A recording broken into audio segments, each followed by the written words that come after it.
respected elders, and my dear sisters and brothers of the Sai family.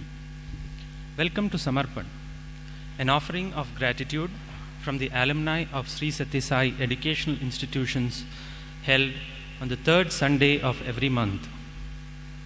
It is an evening for all of us to come together and relive our cherished memories of the magnificent moments spent with him, recapitulate his word, his work, and his way, and by it share this joy and bliss.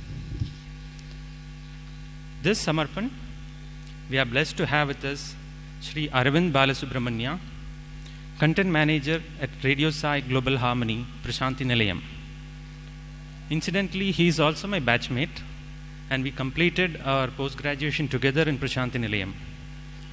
And he is more affectionately referred to as Baru amongst our batchmates. Aravind hails from the city of Bangalore. He comes from a family that has been devoted to Swami for nearly half a century. His father was the official photographer of Bhagavan in the late 60s and early 70s in Brindavan. Aravind too has inherited his father's skills and passion in photography and has served as Swami's photographer for nearly 5 years. He has clicked many beautiful pictures of Swami.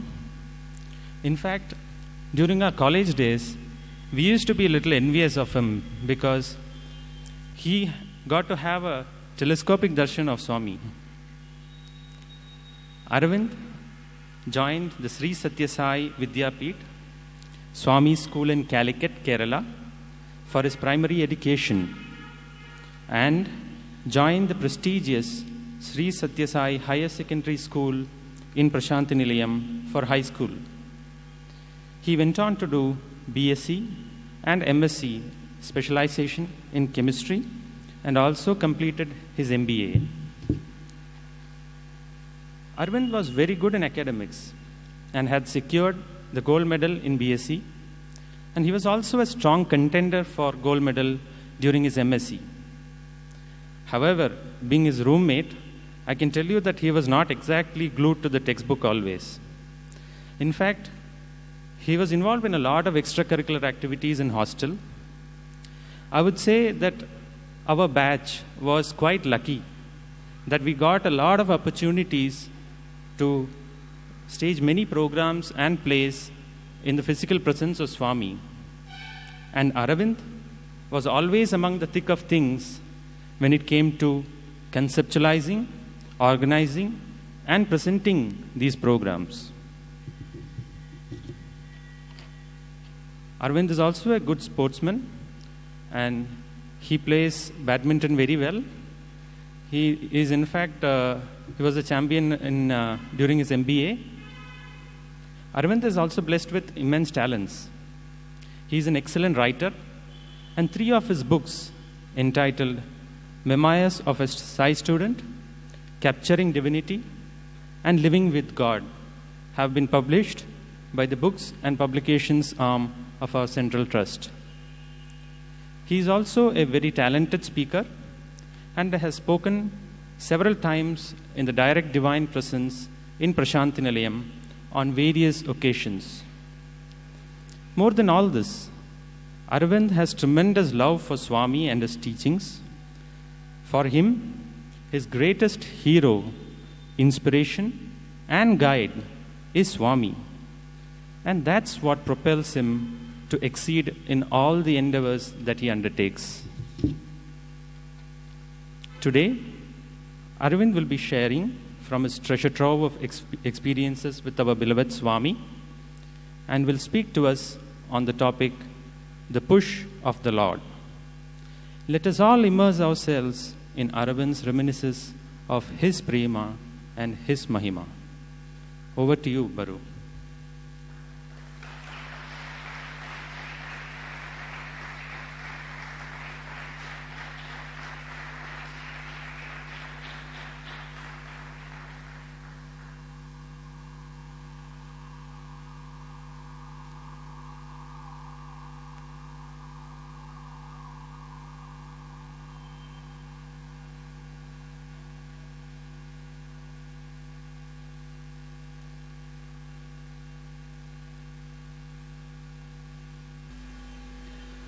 Om Shri Sai Ram. I offer my most humble pranams at Bhagwan's lotus feet. Dearest Swami, revered elders, dear brothers and sisters, this is such a very overwhelming and beautiful moment for me to be standing here for the Shashti Purti of this Samarpan program. I was told that this is the 60th Samarpan program, and I really feel very honored, touched, and I'm grateful to Swami for this beautiful opportunity. Moreover, this is in Brindavan. As a student, Brindavan always held a very, very special place in the heart. But before I go into that, ಇಲ್ಲಿ ನಡೆಯುವ summer ಕೋರ್ಸ್ಗೋಸ್ಕರ ಒಂದಷ್ಟು ಸ್ಕೂಲಿನ ಮಕ್ಕಳೆಲ್ಲ ಬಂದಿದ್ದಾರೆ. So ನಾನು ಈ talk full ಇಂಗ್ಲೀಷಲ್ಲೇ ಮಾತಾಡ್ತಿರ್ತೀನಿ. ಹೋಪ್ಫುಲಿ ಎಲ್ರಿಗೂ ಸರಿಗೆ I will be able to convey.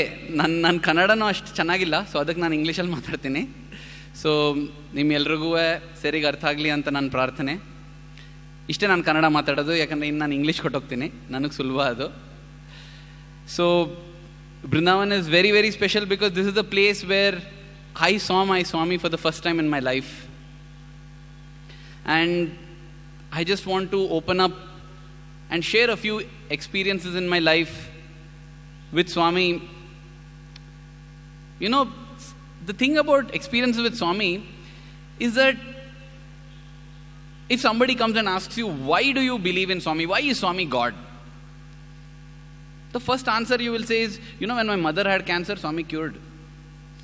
When this had happened, we will give so many things. That had happened, and we will state miracles. But actually, if we look back at our life, it is not because of those things that we consider Swami as God.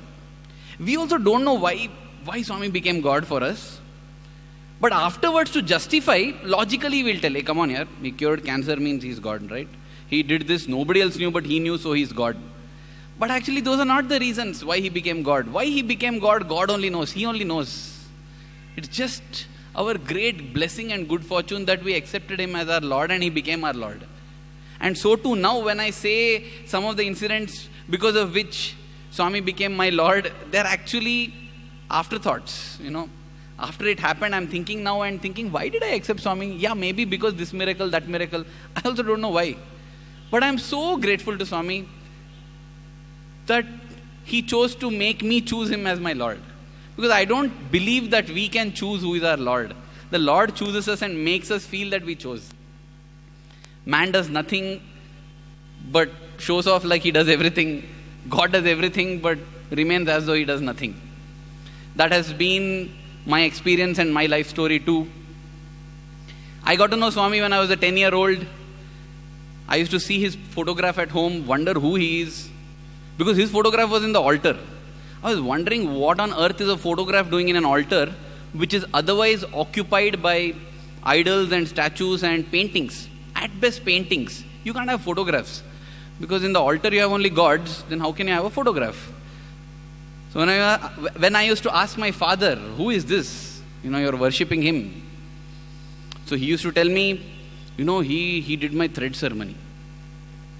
So I used to think he's some big pujari maybe, some priest, because they're the ones who do the thread ceremony.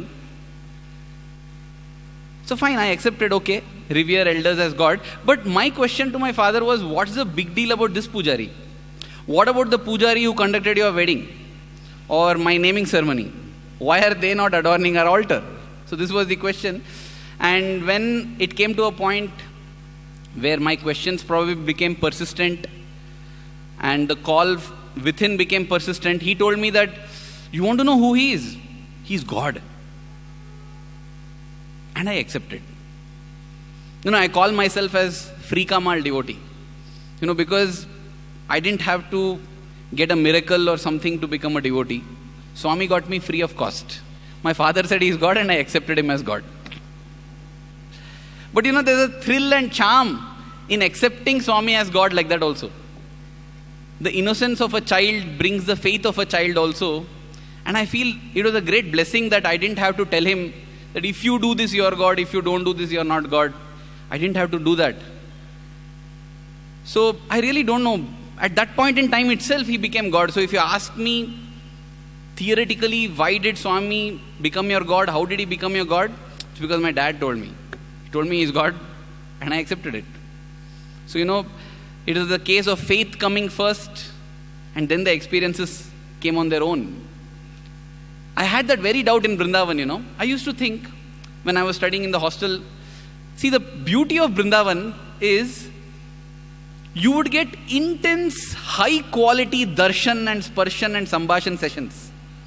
2 months in the year, you'll get all that. You want quantity 10 months, go to Prashanti Nilayam. See, each place has its charm. I used to feel that is a charm. Brindavan is quality. Morning you get up, everything. You go into Swami's residence, sit at his feet, closest to his bedroom that you can ever get.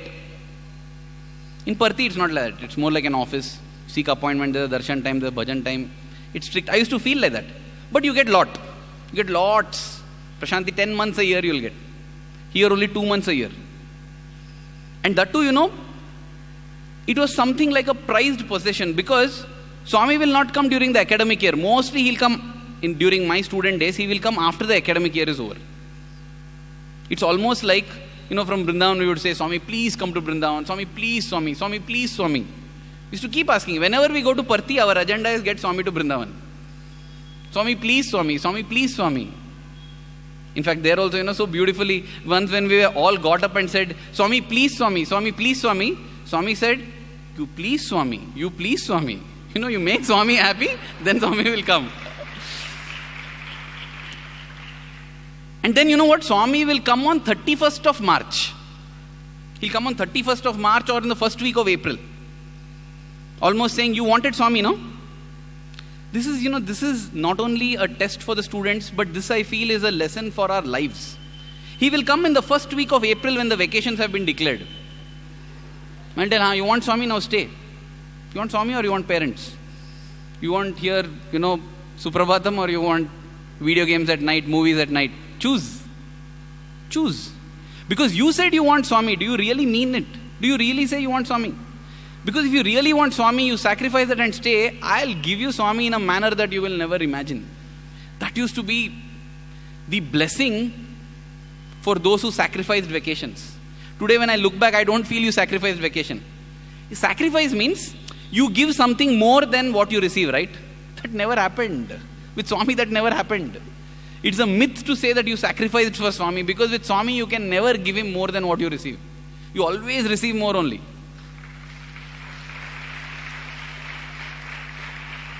And that used to happen in Brindavan. That used to happen in Brindavan when we stay back. This whole hall, it's filled with so much memory. I remember, once in Brindavan itself, last time when I had come here, some person had come, he said, you are so blessed. Can I get some memento, some place, something that Swami has touched? Something that Swami has touched, because I have not seen Swami physically, but if you say that Swami has touched this, I told him, you pick any dust particle here. Because, every inch Swami has walked. Day in and day out Swami has walked. This whole place. Because with my 3 years stay here, I have got memories at every point in this hall, in that corner, in this corner, and I'll try to cover 4-5 corners at least today in the talk. That is my plan, because so much memories are there here. So Brindavan was very special, and for me personally, going back to the story, so that is how I accepted God on faith. And after that, the experiences, they started coming. So when I was in Brindavan, this doubt came in my head as to, Swami, does faith come first and experience later? Or does experience come first and faith later? See, actually both make sense. You say have faith, you'll get experience. But listen, if suddenly I'm falling from the top of a 100-story building, 1 inch away from ground, I'm suspended like that, and I'm made to stand. Wow, that's it, that's a miracle I can't forget in my life, right? So if you get a terrific miracle, I should think, Swami, give everybody one miracle, one introductory miracle, introductory offer. Come and get one miracle free. See, some people get it off, They come crying and they go back crying. They go back crying in the sense, you come with tears of sorrow, you go back with tears of joy. That's what Swami does. Swami converts salty tears to sweet tears. That's all he does. And they get. But some others, see, like me, free devotees, no miracle, nothing. So when I had this question, I had the chance of, being part of the AVC team, arranging these mics. And the greatest opportunity being in the AVC team was to put the mic for Bhagwan in the summer vacation when he comes. April, Ram Navami, Ugadi, hopefully Ishwaramma Day. 6 of us boys are there. So we want summer festivals in Brindavan so that we can keep mic. Because only when you're in your 3rd UG, you get the chance to put mic for Swami. In 1st UG, you have to just observe. Junior most you are. In 2nd UG, you get promoted. For Anil Kumar sir, you can keep mic. You can see Swami. In 3rd UG, you will get to put for Swami. And that year, if Swami decides to hold Ugadi in Parthi and all, gone. Your chance is gone. So you see how intensely Brindavan would always make you pine. I feel Brindavan is meant to make people pine, whether in Dwapara Yuga or in Kali Yuga. In Dwapara Yuga also, he made people pine. Now also, Swami makes us pine. So that time in the AVC room, I found one book. I still remember the name of the book, but after that day, I have never found that book. Possibly it's in the Brindavan library. I don't know, but it was called Len Chibbe's Dreams. Len Chibbe, Chibbey, Dreams. So this is the person writing a fictitious dialogue between himself and God. So I simply opened the book. And you know what is Len asking God? What I asked Swami. Len is saying, God, let the whole world believe in you. God says, yes, that's what I also want. Simple, God, you do a miracle. You do a massive miracle, whole world will believe in you. So I said, wow, Len, you're asking the same thing that I asked Swami. God says, yes, you tell me what miracle I should do, Len. I will do that miracle. Len says, see, it should be something that the whole world will notice. Like what? See, God, morning when they wake up, let the sky not be blue. Make it some blackish, purple, magenta, something like that, And not only sky, ocean also like that. You just get up and one fine morning, it's simply like that. That's grand miracle. God says, Len, that will not work. Why? Sometime back I had asked, and that fellow told me, you make the whole sky blue. I did it, and today you got some refraction, diffraction theory to explain that. Every day I do miracles. You give some theory. If you don't find theory, you will call it unexplained, yet to be discovered. You'll never say it's a miracle of God. Len, if you don't have faith, even a miracle will become a coincidence, unexplained mystery, or something like that. And then God goes on to say, see, Len, at this very moment, so many people are not able to breathe. They're dying because of shortness of breath. That's a fact. The average death rate in the world is 4,000 people per second. Every word I speak, 4,000 people are dying. Not because of what I'm speaking, that's the statistics, So, the very fact that you are able to breathe, why are you breathing? How is your heart beating? Somebody's heart simply stops, your heart's beating. Len, I am doing all that. If you have faith, every moment of your life is an experience because your heart is beating. Why is it beating? Why is it stopping? Nobody can explain. Science will explain what, when, where, how. When it comes to why, they don't know. They just don't know why. The why is me. That's what God is telling Len, and I felt that is the thing. That is the thing. Have faith. And then the experience will automatically come. That's how many experiences came. And by the time I came to Brindavan, I had this mad pining for God. Mad pining for Swami. Yeah, physical Swami. I want to touch him, talk to him, speak to him, do whatever, be with him, spend as much time. I used to feel it is like that, When you want to join the armed forces, military, you go, they show you this is the quarter, this fantastic. Oh, you feel, wow, man, military life is a life. Yeah, I want to join the military. You go join the military, they give you a kick on the backside, throw you down. And you say, hey, what happened to all that? Now you are in the military. Now, that's it. That's how it is. So when you join, I joined in Parthi, everyday darshan, you're pampered with everyday darshan, bhajan, run, catch, plays. And then you start developing that intense pining. Yes, Swami, now, 11th standard summer vacation, I went home. 12th standard summer vacation, I said, I don't want to go home. I want to spend time with Swami. Because I want to spend as much time with Swami. Now you have got pining, right? Chalo. Brindavan. Off. No more daily darshan. So you land up in Brindavan and, just hoping, waiting.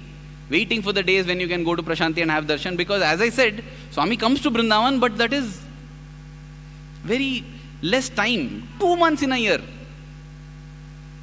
Dr. Alreja, who had the great privilege of being Swami's personal doctor for quite a long time, once summarized the way Swami deals with devotees in a beautiful manner.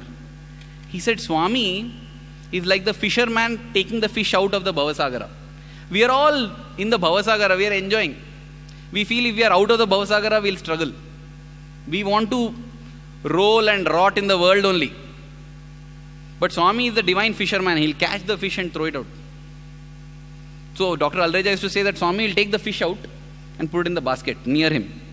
And then we start struggling because we want that salt water of the ocean only. And the fish starts, jumping in the basket. And when the pining becomes intense and the fish is not able to survive, as I was listening to this, I thought Dr. Alreja will say that the fisherman takes the fish and throws it back. Dr. Alreja said, he then takes a few drops of water and sprinkles little like that. Be there like that. Struggle. Because that is not redemption. That's how it is. When we come to Swami only for our spiritual growth. Yeah, in the beginning, I give you what you ask. But Swami doesn't stop the sentence there. There's a comma actually. So that a time will come when you will ask what I have come to give you. In the beginning, I'll give you little. Okay. Otherwise, you will not come to me only. I will say, I'll give you MSc, BSc, but that is all. More important is what I'm giving you. But if Swami says, I will teach you sannyasa, adhyatma, come, nobody will come. So he'll tell, okay, MSc, MBA, He'll offer some leather things and get us. So I came to Brindavan, and even before coming to Brindavan, I got a taste of Brindavan. During our 12th standard board exams, we all came for darshan in Brindavan, and Swami called us in to Trai Brindavan into his residence for a class interview. It was such a beautiful thing. Now, before I go to that, I remember, our class teacher, Dr. Sailesh Srivastava. It's amazing, the kind of teachers that Swami has placed in the institutions. They are like mini Swamis themselves in the way of life they lead, in the kind of sacrifices they do. They will never say that they are sacrificing, because they will say that what we have sacrificed, Swami has given more. But from a worldly point of view, I really feel it's a great sacrifice they have done. And the kind of inputs that we receive. I remember the previous day to coming to Brindavan, Sailesh sir asked us, how many of you want to join medical? So 8-10 fellows raised their hand, medical. How many want to go for engineering? 15 fellows raised their hand, engineering. Sailesh sir said, what mad fellows you are. I thought, what happened? Those were the brightest guys in the class. Then he said, you got a chance to be with God and you want to go away. Then somebody asked, sir, can everybody stay here then with Swami? Everybody can't stay. Some have to go also. Sir said, let Swami decide that. See, if Swami has decided you have to stay here, this is what Sailesh sir said, actual words. If Swami has decided you have to stay here, even if you do cartwheels, you can't go out. If Swami has decided that you have to go out, even if you do somersaults, you can't stay here. But what you desire in your heart is left to you. In your heart, you should never desire that you want to leave Swami and go. If Swami decides that you have to go and study polar bears in Arctic, that's fine. But Swami, I don't want to go. I want to be with you because you are pushing me there. I'm going. That's fine. And then he spoke. It was so inspiring because next day, you won't believe it, in the Trai session, as Swami came, the first thing Swami said is, how many doctors? Swami asked. And the impact of Sailesh sir's speech, not one hand went up. All the 10 doctors had decided to change their profession overnight. Swami had a surprised look. He said, how many engineers? Again, no hands went up. Hey, anta gas. Swami said, all gas. Then together, we all said, we want to be with you, Swami. And Swami became so happy. He called the warden and said, see this batch. Everybody wants to be with Swami. He said, yes, Swami, they are all very blessed. Swami said, I will speak to them. And the warden used to be the translator, so he took the mic Swami said, no, not you. You go. He looked at Shailesh sir and said, you translate. Now, I really feel that it was a reward for Shailesh sir for what he had done previous day. But the thing is, Shailesh sir is from Delhi. Swami started speaking in Telugu. And Shailesh sir was translating it. It was amazing. 45 minutes discourse and he translated. That is when I realized, when Swami says instrument, it is really that. A non-Telugu speaking Hindi person will translate a Telugu discourse if the Lord wants. That is what Tyagaraja said. If the Lord wants, monkey will cross the ocean. I feel that is the reason why the Ramayana is also written like that. Oh, you Ravana, you are supreme. The 3 lokas are scared of you. Nobody can touch you, correct? See the Lord's will. I will come and beat you with sticks, stones, monkeys and bears. With some squirrel also contributing a little bit. That only highlights the glory of the Lord. If the Lord wills, nothing is impossible. Everything else is just an instrument. So now during that Tri session, something beautiful happened. One of the students who was sitting front, he said, Swami, something is stuck in your hair. So I said, remove it, he said. And this boy got up, he parted Swami's hair like that, he pulled it out. First I was, then I said, lucky fellow, we should have seen that. I also want, Swami, how nice, it feels so good. It feels so good, Swami's hair was so bushy, so nice, so fragrant. You feel like putting your face in that hole. And you can't put your face, but at least you could put your hand, right? This boy got the chance. I felt, Swami, I also want to pull something out, keep something else in your hair. That desire came very strongly and very spontaneously. Another thing that happened, of course, this is not directly linked to the story, but in the end, Swami asked if any doubt is there.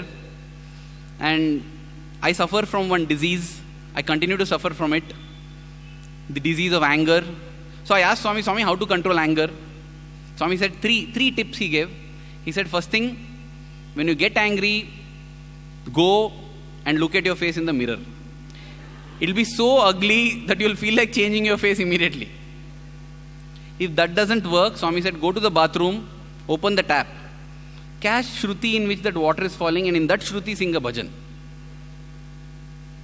Because that time your focus will be so much on that, you will forget your anger. If that doesn't work, Swami said, go and run for 2 miles. You'll be too tired to be angry then. These are 3 solutions that Swami gave to control anger. And then the Tri session got over and Swami said, everybody should stay with me. I want everybody with me. All this Swami said. He gave us a group photograph on the steps of Tri Brindavan here. And then came the entrance exam. This was in the year 2000. After the entrance exam, 8 boys from our batch didn't get a seat. So when they didn't get a seat, that year we all had to report early because there was a summer course for 15 days. So by May 15th itself, we had to report. And these 8 boys, they have not got admission, so please go elsewhere and seek admission. They went to Shailesh sir. This is a nice dialogues you gave that time.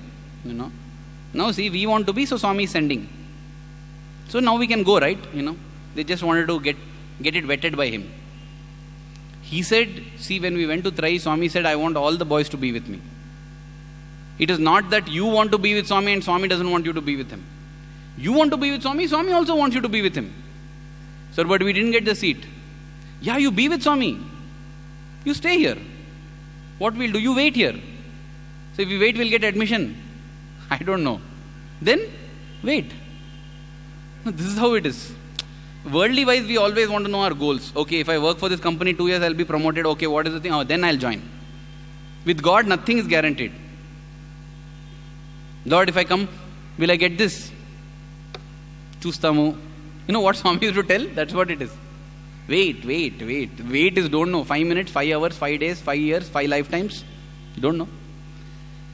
So these boys continued to wait. Summer course began. 6-7 days passed. Then 3 boys went and said, sir, enough. Now we won't get seat anywhere else. We will have to go. So I said, your wish. What do you feel, sir? I feel you should wait. 3 boys left. Slowly, it started one by one. 5 boys were left. They were holding on. more than to Swami, they were holding on to Sailesa's word. See, that is another beautiful thing of having faith in God, It's not that God inspires only through His physical form. When any of us have faith, that faith inspires faith in others. Of course, God is the magnet and we are all iron pieces which become magnetized because of Him. But once we get magnetized, even that iron piece behaves like a magnet. One person's faith reinforces the other's faith. They held on, and I remember it was in this hall, somewhere in that corner, along with the alumni, these boys were seated. Swami was going for darshan. Suddenly he saw and told, how come with old boys, old students, Swami used to call old students old boys. Swami said, with old boys, why young boys are sitting? Swami asked. Then he said, Swami, we didn't get admission, Swami. And unbelievably, there during the darshan, Swami called for S.V. Giri sir, who was the vice chancellor.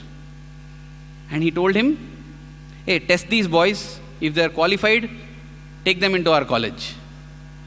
And 5 hours later, these boys were interviewed. What is that interview? I don't know, because all of them got in. All of them got into the college. And 2 of them went on to study in the college for 6 years after that. They did every course available in the college. They completed, and it's amazing. It was amazing, and I used to always tease them, saying, hey, you got in Chancellor's quota, yaar. You got into Chancellor's quota. But that showed me that God's delays are not His denials. He delays some things. He says, wait.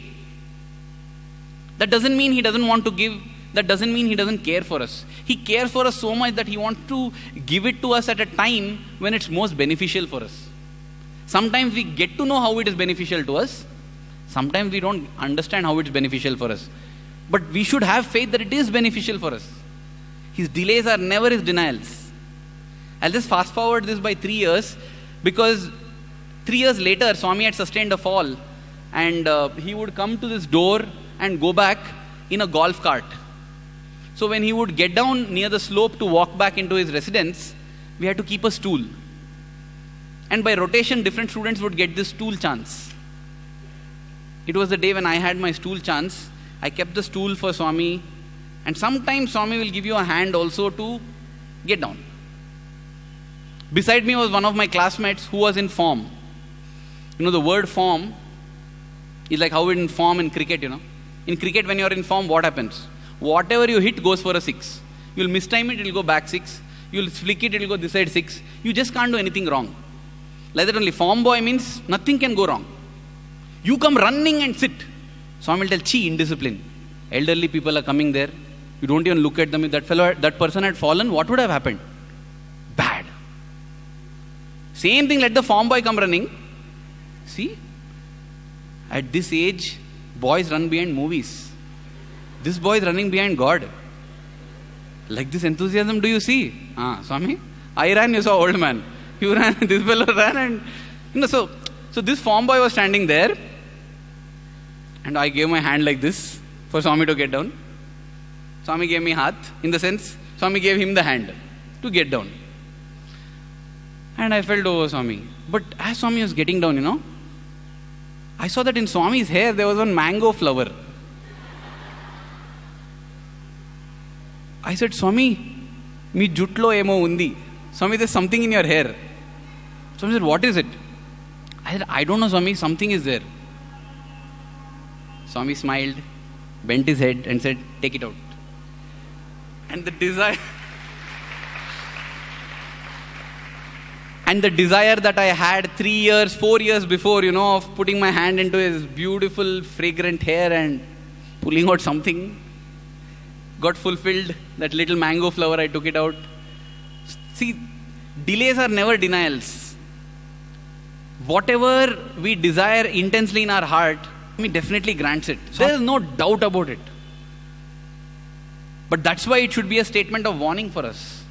Be careful of what you desire. Don't desire for something which after 3 years you feel you don't want.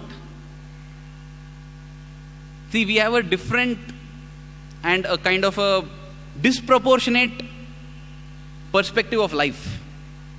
When we are studying in the 10th class, we feel 10th standard board exam is the most important thing in the universe. That's what everybody will tell. You know that boy who is now in IIT, you 10th standard, he got 96%. Actually, you curse all these fellows who top score like that. Nowadays, they are getting 99.8% and all that, You write you feel that you write the exam thrice also, you won't get that much. Once they write and get out that much. So, yeah. So when it is... Now, how did I come to this? So delays are not denials. I'll go back. Sometimes I get into a detour which I myself am not able to come to that. So every delay that Swami does, it is just to ensure that you get greater happiness, greater joy. And that day I felt so beautiful, so special that Swami had remembered. Swami's memory is amazing, even physically. It's not just in a divine manner. He smiled. He knew that there was something and I treasured it. And you know what happened that day? The beautiful thing is, that day Swami had given to one of the students who was staying with Swami inside Sarai Brindavan a new camera. This student had come to test out his camera.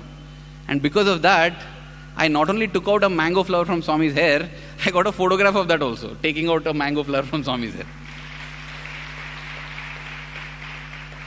See, that is how it is. Swami plans in that manner. Yes, I was coming to, that's how I went to the board exam. We feel that in the 10th, the board exam is the most important. But once you finish 10th, you join 11th, nobody cares a damn for the 10th standard marks. Because why? 12th standard is most important. That gets over. College, gold medal most important. You get, fine, gold medal and all okay. You get a gold medal and somebody who was half your rank in class gets double your salary in the job. Who cares for that, Job important. Depending on our stage in life, things go from important to not important. When you're 6 months old, learning to eat food is most important. You see? Imagine if you say, Lord, nothing I want, just give me the ability and teeth to eat food. Such a foolish prayer we feel. But we tell now, Lord, let me get first rank. Somebody else will be feeling, what a foolish prayer. What is praying for first rank? You should pray for a 50,000 job. Somebody else will say, that is so foolish. What is it that we should seek from Swami? Swami himself has said in the discourse, seek that, seeking which you will never have to seek again. Swami, you don't do anything, just give me this. Once you give this now, I will never ask you anything. Like that thing can we find and ask? He will give that definitely. Let us be careful because whatever we seek, He'll give. Let us not repent. No, let us not repent 3 years later, simply I ask for that. I have met like these people, In fact, I have met so many like these people where they say, hey, simply I prayed to Swami, what happened? Swami gave it off. That's what you pray to God for, no? So that He gives. Yeah, now I didn't want, See, I didn't know that this will happen. See, that time it was like this.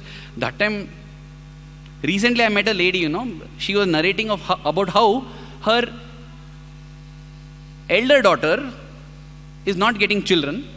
Her younger daughter had 2 children. So she prayed to Swami, Swami, give my daughter a child. Swami, give my daughter a child. Give my daughter a child. She was praying like that. She took up a 1-year sadhana for that. She took up a 1-year sadhana, completed the sadhana. The day she finished the sadhana, she gets a call from her daughter. Mother, I'm carrying, I'm expecting.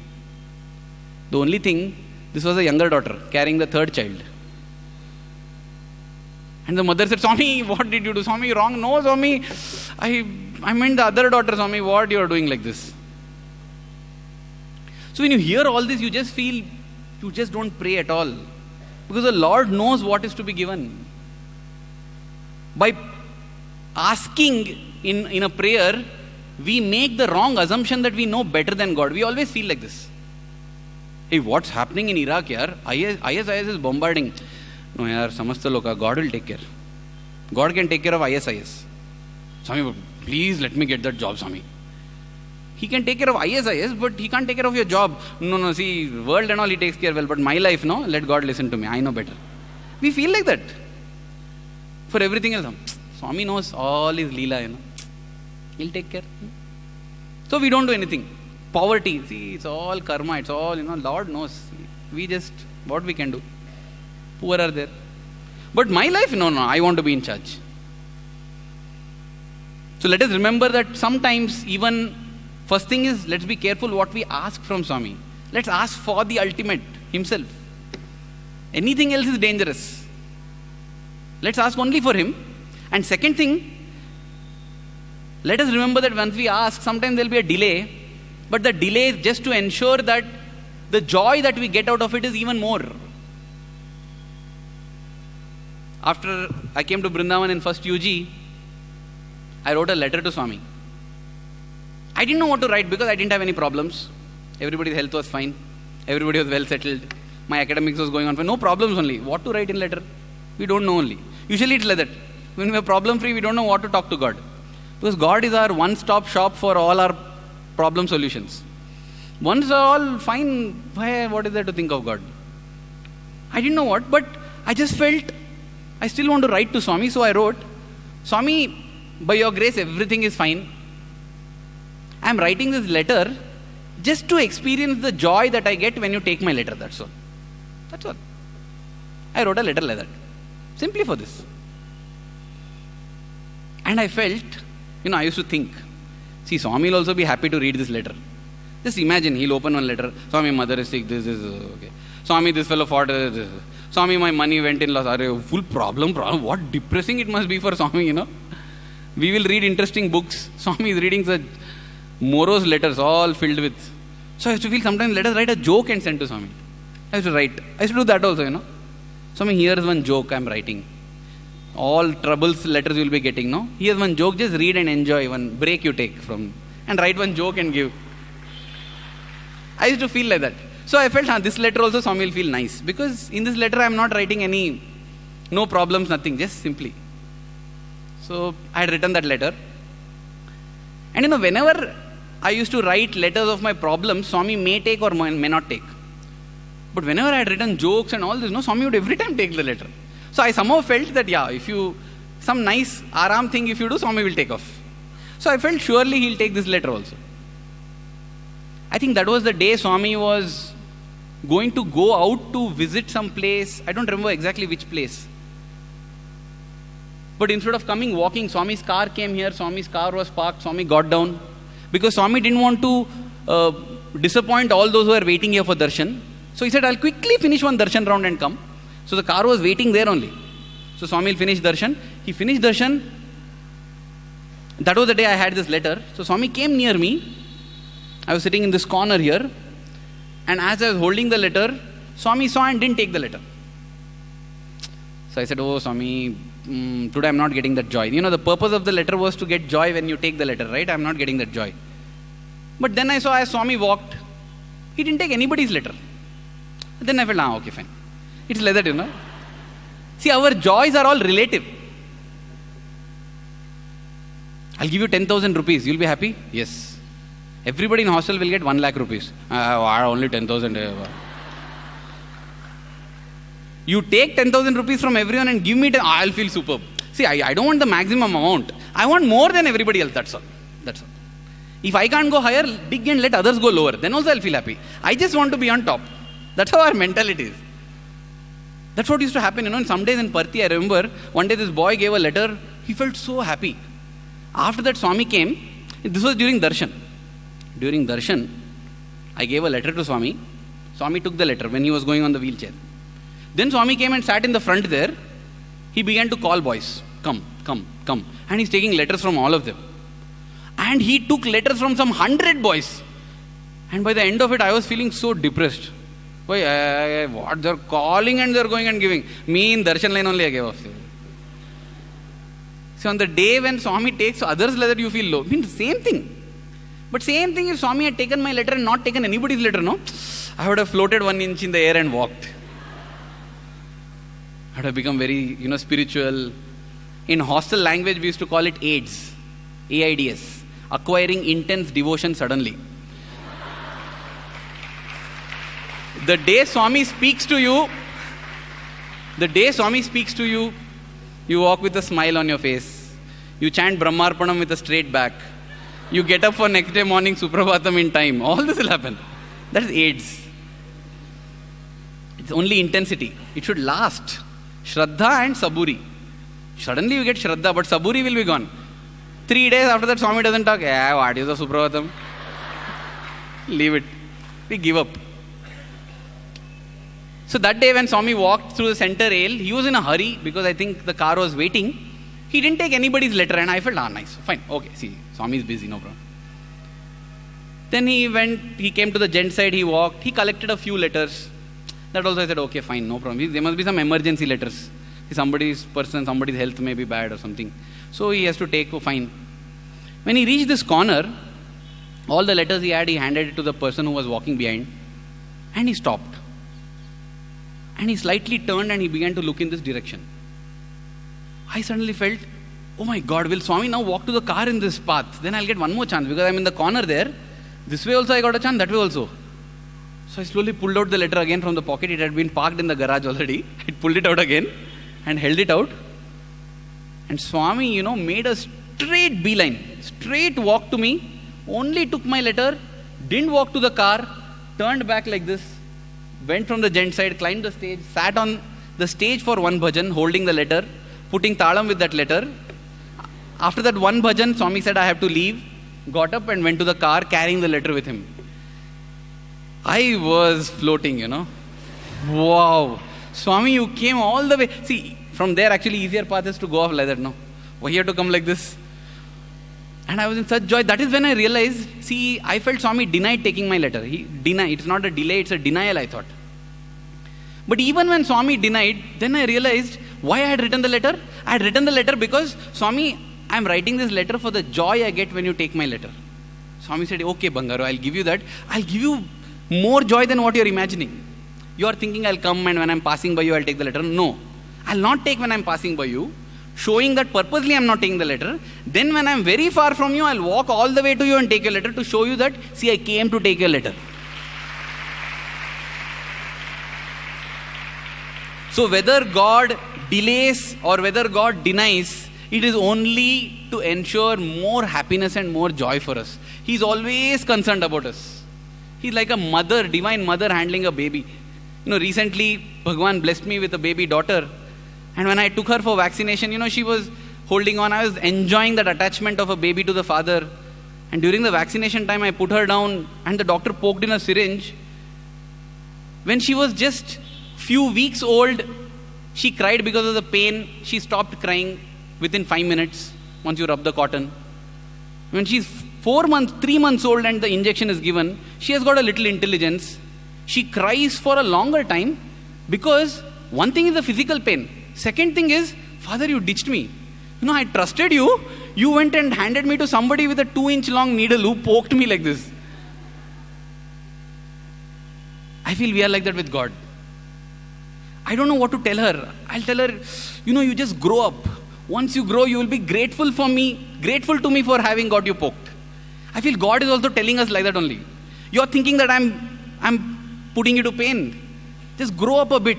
You will be grateful to me for the same pain. Because it is insulating you from so many terrible things that can happen. You don't realize that. The good thing is, my daughter, within 2 hours, she forgives and she comes to me. But we are angry with God. We feel that, God, you did this and you ruined my life. How sad, Swami must feel because his own child is not coming to him. It must be a very, very painful thing. In fact, once when Swami was ignoring a student, that student had written a letter. In that letter, he had written, Swami, why are you torturing me like this? Swami took that letter, then came back to him with so much of pain. Swami said, what are you writing? Do you know the meaning of torture? Torture is giving pain to someone and enjoying them as they suffer. When you get pain, I get so much more pain. Don't think I'm torturing you. I never torture anyone. Swami never tortures. So by mistake also, let us not tell such things to him because it will hurt him. But it will not stop him from doing what is good for us. How much ever the child may scold, I will give the vaccinations, no problem. You disown me, Bangaru, you disown me if you want. But I will protect you still. Because I can't, because I love you. That's it. I'm helpless. Love, that love, no? God's greatest weakness, our greatest strength. Let us also hold on to that strength. God is holding on to his weakness so that we can hold on to our strength. So yes, so that was one incident and When you think about Swami, time just flies. In my second UG, I'll just give a sampling, as I said. There's another incident that brings about another human frailty. This was the time when, Bhagwan, when he comes, as I said, to Brindavan, every day we have tri sessions. Swami is giving us, talking to us, and there would be lines. Any devotee who would be sitting here will be stunned by what's happening. Because, we used to have lines inside. We pick up tokens in the hostel, and then whichever line gets token number 1 will come. In the morning, token number 1, who is first, will come running to catch here at the lotus feet of Ganesha. So this is a superb point. From this way Swami comes, is there. This way he comes, is there. Otherwise on the stage is there. Means maximum probability of close darshan, sparshan, sambhashan. But in the afternoon, the fellow who is sitting first in the first line will come running, and all devotees will be thinking, they'll think he's nutcase. So he'll run and sit that corner, near the bell. Why the bell? Why not Ganesha? Why not Swami? Because in case there is tri session after Swami goes, to Tri Brindavan, the lines will start from there. That line will go first.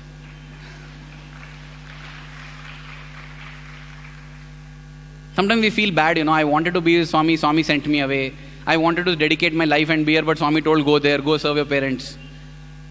When I see this example, I feel sometimes you have to go away from God to get closer to God. So don't worry. Everything is God's master plan. So in the evening, all would run there.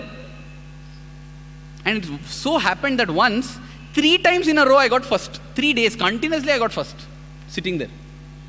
And first in Trai. And in Trai, you get to sit at Swami's lotus feet. You get to press his feet. How beautiful it is, Sometimes you will be massaging his feet. And I remember once I used to think, once the first time when I got the chance, I was thinking, Swami, today I got the blessing that Goddess Lakshmi has got. How lucky she is. Whole day pressing your feet. Whole life she is doing this only. I wish I also can do this whole life. See, it is not easy, Pada Sevanam. We think it is easy. Because Swami says Pada Sevanam doesn't mean pressing the feet, but to be forever dedicated to the feet, to follow in the footsteps of the Lord. That is Pada Sevanam. And Swami, in fact, in one discourse said, Sahasra Shirasha Purashaha Sarvata Panipadam Tat Sarvatokshi Shiromukam. The Lord has hands and feet everywhere. So serve everybody. That is Pada Sevanam. But not only that Pada Sevanam, even direct physical Pada Sevanam is tough, Because sitting there, Swami would say, as I was thinking this, Swami said, that calf muscle is paining, press little hard. I said, wow, great, okay. Start pressing. And then Swami is showing, like how we squeeze our towel, He's telling, hold like this and squeeze like this, in opposite direction. Okay, Swami. Swami, in the mind, Swami, I don't want to hurt you, tender you are. And Swami looks and says, harder, harder, harder. Okay, Swami, you asked for it. Full hard you do, okay? He's sitting listening to the speech that is going on. Now like your ego is hurt. You didn't feel anything. I'm badminton player, cricket player. And you try. 10 minutes I did. After that, your hands pain. So you relax a bit. The minute I relaxed, paining, don't want to do? No, Swami, I'll do. But it's paining. That's when I realized even physically Pada Sevanam is not easy. We just think, Lakshmi is lucky. For 10 minutes it's lucky. You sit whole life, you'll realize how tough it is. No food, no restroom. 4 hours later, Swami, restroom I'll go in. You want restroom or Pada Sevanam? Swami, after restroom, Pada Sevanam. In 4 hours we get tired of Pada Sevanam. So anyway, but luckily Tri session would be just 1.5 hours. 1.5 hours you do. So this happened for 3 days in a row. Now there's a beautiful thing if you get to sit right in the front. That too 3 days in a row is like heaven. But there's also a curse, Because after that, next day if you get any other line, it feels horrible to go to Tri. You have to go and stand somewhere in the back. You can't hear also what Swami is telling. Because Tri Brindavan is narrow, this thing, and the center hall there, you can't see Swami much. So you'll be sitting there, he'll be silent. You'll hear, what happened? Hey, what happened? By the time the joke reaches you, Swami has cracked the next joke. You miss out. It feels terrible. So if you get first line, after getting last line, it feels awesome.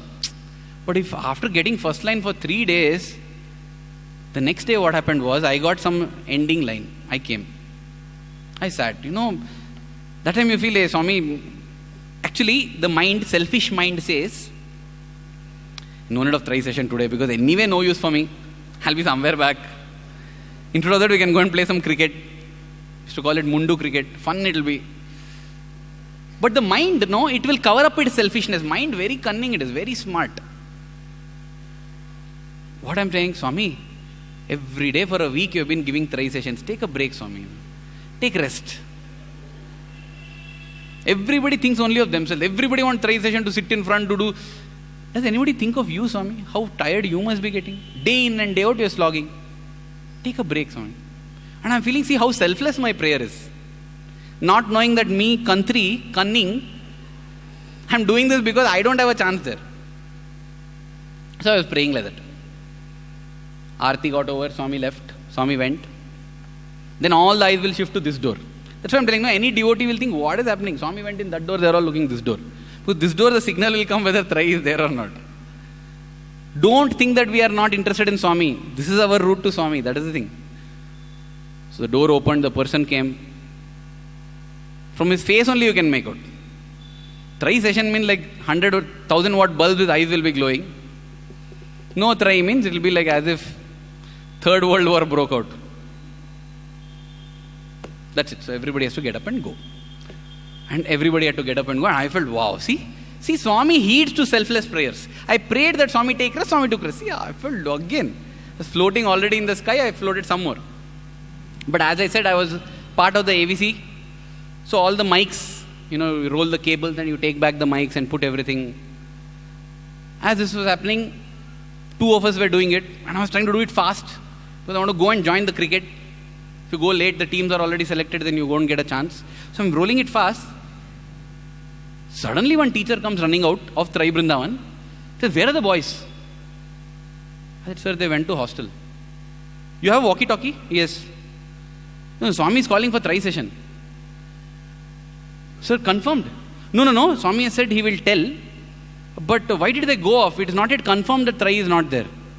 Instantly, Swami, let Trai be there. Because if Trai is there, now I'm going to run first inside. Swami, let Trai session be there. Swami, let Trai session be there. And even as I was praying, that day, as we waited, within a minute the message came, Swami is calling for Trai session. So I took the walkie-talkie, I called up and said, we have to go, Trai session is there. So all started running. I had a 100-meter advantage. I simply ran right in front. And when Swami came, Swami just casually remarked, sometimes boys get very selfish, he told. I felt so horrible. I sat down and I was thinking, Swami, how selfish I am. You know what, Swami, I only think that I love you, I only think that I care for you. Actually, no, Swami, I only love myself. I only think of myself. Because the moment I was there right in front of the Trai door, I said, Swami, let Trai session be there, let it be there. What happened to your great selflessness? Bhagwan, please take rest and all that. All went. This is what happens. Many times, we think we love Swami, we think we want to do things for Swami. But if we actually critically examine ourselves, we love Swami and we do things for Swami because ultimately it is benefiting us in some way.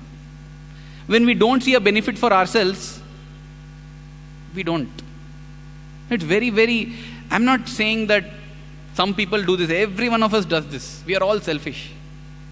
Why else will every Sunday see 10,000 people and suddenly next moment it's not there? Because, why? Haven't we experienced Swami? Was it that if Swami was physically there, I would get a chance to speak to him? Every time I come to Brindavan, there's no chance that I may speak to him. I will get nothing. But somehow I just feel that something here. Swami himself has said, if you have darshan, it is the blessing that the gods get. So I am getting a God's blessing if I go there. And now, nothing. No, what? We can go once in a week. We can go once in 1 month, no problem. We feel like that. Because you know what? We came to Swami for our own self. That's all. And nothing to feel bad about it, because almost all of us have come to Swami like that. And Swami also has no problem. He says, yeah, I give you what you ask. But just don't stop there, please. Bangaru, please don't stop. Because what I want to give you is something much more grand. You are coming to Kalpa Vriksha and asking coffee powder. I want to give you something more grand. Don't ask for coffee powder. I'll give you coffee powder, okay. But after that, what I want to give you, ask for that. It should be our endeavor to keep evolving towards that. Towards asking for that which Swami came to give us. But before asking that, we have to find out what is it that Swami came to give us. Not theoretical answer. I remember once Swami was asking one primary school student, where did you come from? Swami, from your lotus feet. Swami was so happy. See, nice. There, no, one more student. Nice answer. He thought like that. So Swami came to him, to this institute student. Where are you coming from?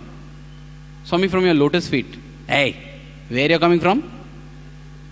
Swami, from your lotus feet. Hey, where are you coming from? Swami, Bombay, Swami. Theoretical knowledge is like this, that's all. We know the answer. What is it that Swami came to give? Atma Jnana. You know A of Atma Jnana? Do we know A of Atma Jnana? Theory we know. What does it mean? We don't know. That's why that is what I mean by saying we have to try to find out what is it that Swami came to give. And then ask that from Swami. Because asking anything else is foolishness and stupidity. So till we discover that, let us just shut up. Let us not ask anything. Because He will give what we need. He will take care of everything. Our karma, our dharma, everything. Let's just trust Him. As I said, in my third UG, I'm just picking up one incident from each year.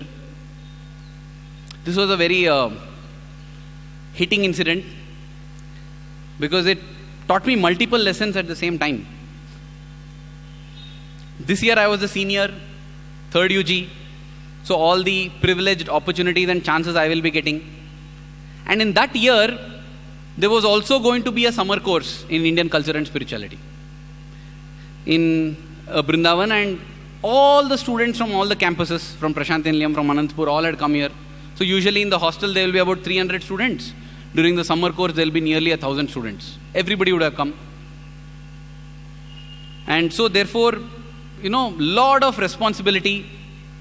Every day there will be sessions in the hall, mic, speakers. There will be sessions in the auditorium, there mic, speakers. Swami may come anytime. All this is there. And that time, 2002, Swami was having a little difficulty in walking. So, the lifts are still there. Those 2 lifts were installed. So, during darshan, Swami need not climb the steps. First, the big steps were made small steps. Then the lifts were installed. A button you press, the lift goes up. Button you press, it comes down. Hydraulic lift. And the rule was, if Swami goes up by the gent side lift, the lady side lift also should be put up. Because Swami is on the stage, he may choose to come down from any side. In the same way, if he goes down in the lady side lift, put the gent side lift also down. Because if he wants to go up again, he can go by any lift.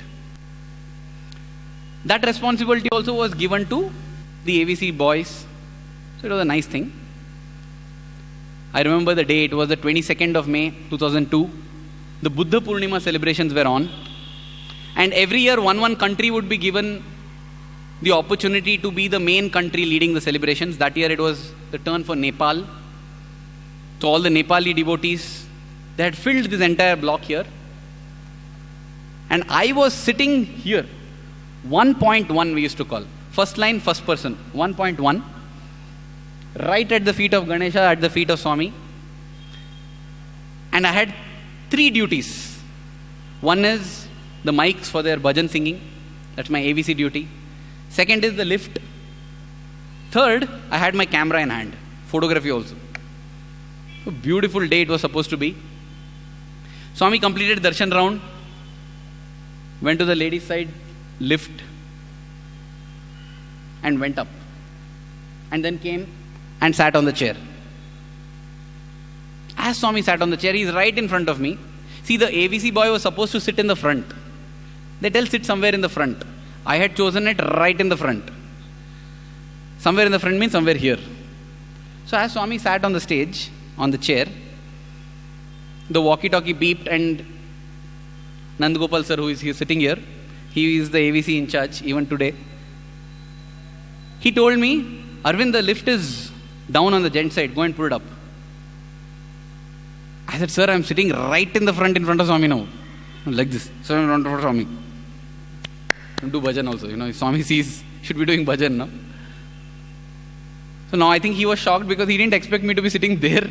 Because it doesn't help in any way, because all the mics are also behind me. If anything I have to do with the mics also, I have to turn around.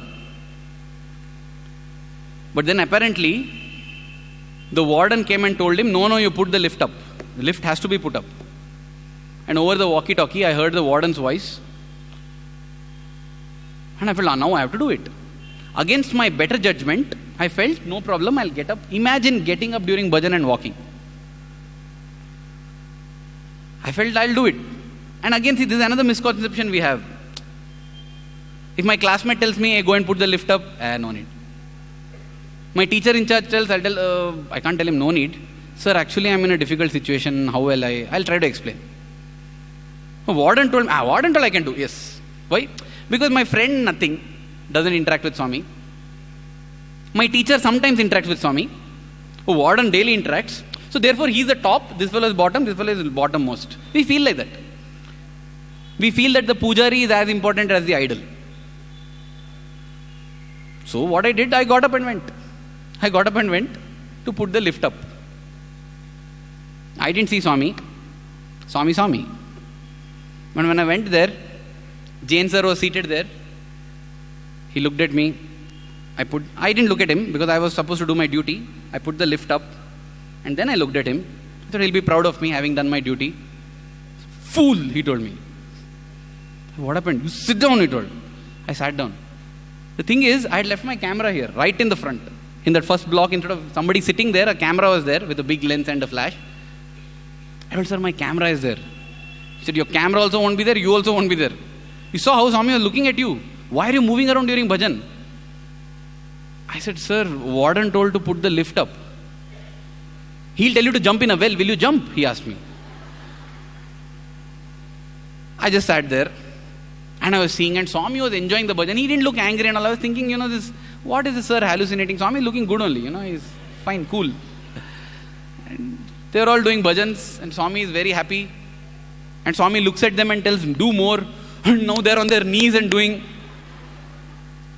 I am tense here, in their excitement, they kick that camera, 80,000, 1 lakh rupees gone. In their bhakti, they should not give mukti to my camera there. And I'm seeing that camera, and somehow the session ended. And sir said, see, till Swami turns, because sir used to follow and walk behind Swami. He said, till Swami goes, you don't get up from your place. Otherwise you will get into trouble. So, okay, so he went. And Swami got down from the lady side lift. Because he got down from the lady side lift, I put the gent side lift also down. And Swami began to walk. He began to walk that side. His back was turned to this side. So once Swami reached that corner there where he has to turn to the left, I felt now it is safe. And by now all of these people are on their knees trying to get a glimpse of Swami, like how we try to see the setting sun so beautiful like that. Have you noticed one more thing? It used to happen in Parthi. When something is missing, then we value it. Swami will come and sit on the stage for 3 hours. That time we'll see him for 3 minutes and then start studying. Putting fan like this. Aarti time when Swami is going, like this. And take Swami and apply. Like, as if some divine soap we are putting, like that. Arey, you were sitting there for 1 hour, you were dozing, you were not. And now when he's going, suddenly you got value. You strain and last minute like this, you bend it. Because when things are available free, we take it for granted. When it's not there only, we give value. It's always like that. So everybody is looking like that. And I felt I'll come and save my camera. I came running back to pick the camera. From there, Swami turned. He looked at me. He stopped, turned, came walking, started walking. He came and would get up. I knelt down. I don't know what he said also. He blasted, First thing I felt was 2 saliva drops fell on my face. And something he told them, like pig and dog, you're roaming, something like that he said. So, are you a student? I said, yes, Swami, yes. I don't want such students, Swami said. I said, Swami, warden, Swami, lift, I am trying to tell. Swami said, yes, warden, I'll tell warden I don't want you. I'll throw you out now only. Sit. Such fury, And I sat. And after I sat, these Buddhists, these Nepali devotees, they didn't even know that Swami blasted me because his face had already blossomed into a smile. It was like, no? And they were so thrilled. They felt like how Narayana came for Prahlada, like that. Swami had come all the way for me, something, and they were fully like that. And I was feeling gone, over. This might be my last chance. Because Swami told, at such times you don't like. They say Swami's word is Vedavakya. You just hope that some words are not Vedavakya here. Come on, Swami. You telling you will kick me out, let that not be Vedavakya. You feel so bad. And Swami blessed them, he just did Abhyasa and he walked. And I was sitting so gone, I was feeling so weak, drained out. I didn't know. I said, oh God, Swami, don't next year, if these things happen in first year, first UG, no problem. You've got 2 more years to patch up with Swami. Third UG, you need admission next year in Parthi, If Swami is angry at that time, it will affect your future completely. That's how we feel, this is the way the worldly mind thinks. I'm feeling so sad. And as Swami goes beyond eyesight, these devotees, what Swami told? What Swami told? What Swami told? I'm sitting, I'm covering my face because I'm having tears.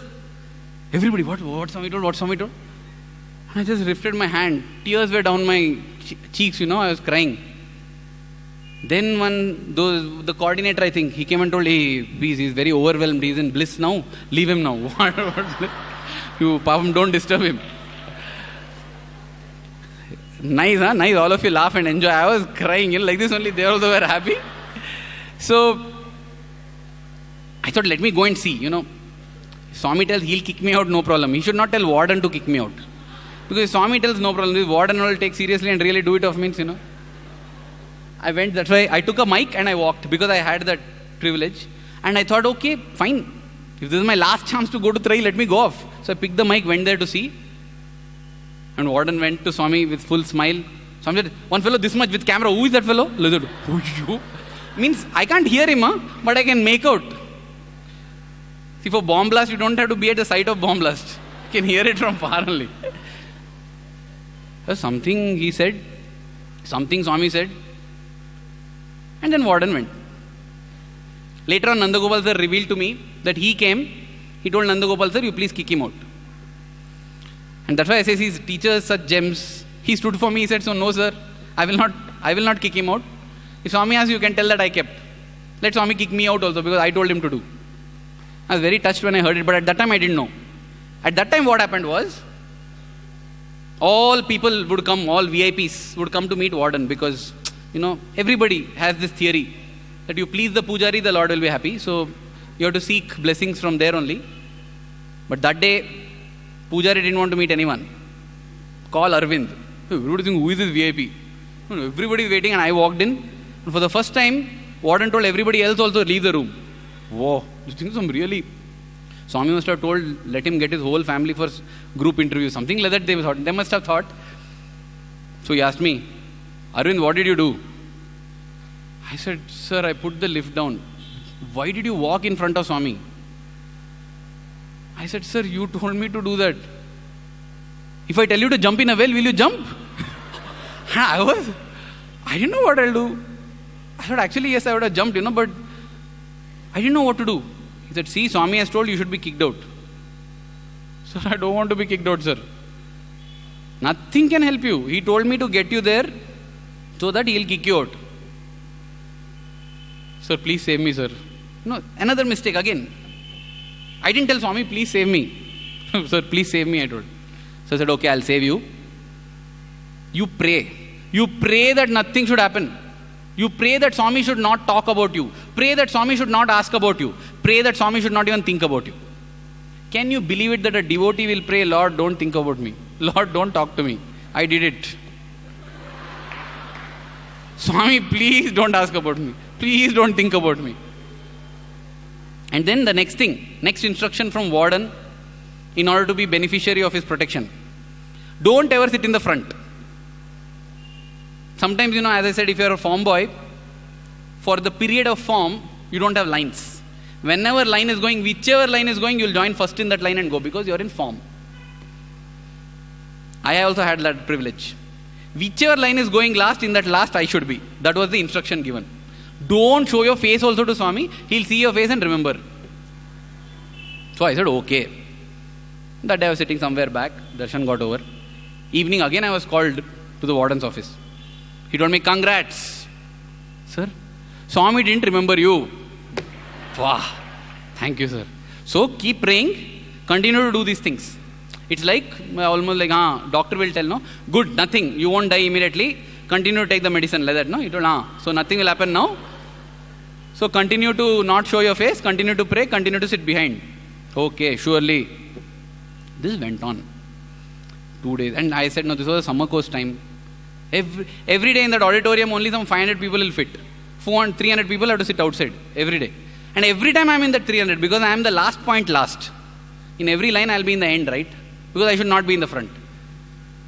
And during that summer course, 2 times Swami came to the auditorium, went and sat. It was such a, Swami sat in the middle of the auditorium. Just went, told one boy, can you give me seat?